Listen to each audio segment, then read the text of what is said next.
मराठे असतील, पटेल असतील, जाट असतील, या सगळ्या प्रबळ जातींना एका टप्प्यानंतर आता असं वाटतं की आपण मागास असणं फायद्याचं आहे आणि म्हणून इथे मराठ्यांचा संघर्ष कुणबी ठरवा म्हणूनचा संघर्ष आहे आणि ओबीसींचा संघर्ष ओरिजिनल जे कुणबी आहेत ते राहू द्या, पण मराठ्यांना इथे शिरकाव करून देऊ नका, नाहीतर आमच्या हातात काहीच राहणार नाही असं आहे.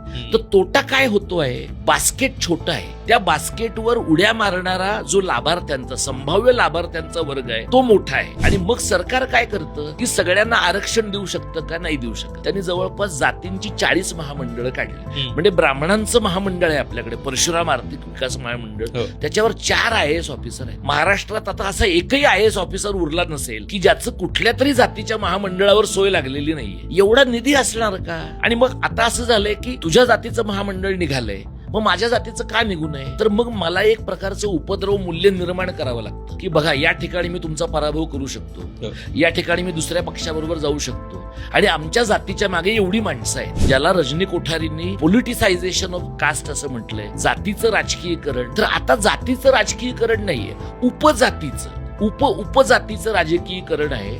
आणि त्याच्यामुळे लोक असं म्हणतात की ठीक आहे, आम्ही आमच्या मताने तुम्हाला लोकसभेत नाही पाडू शकणार, नगरसेवक पदाला तर पाडू. आता जसे नगरसेवक पदाचे झेडपीचे निकाल लागतायत ना, लोक 100-150 मतांनी पडतायत. म्हणजे लोक पैसे नागरिक म्हणून तर घेतायतच, जातीचा समूह म्हणून पण पैसे घेतायत.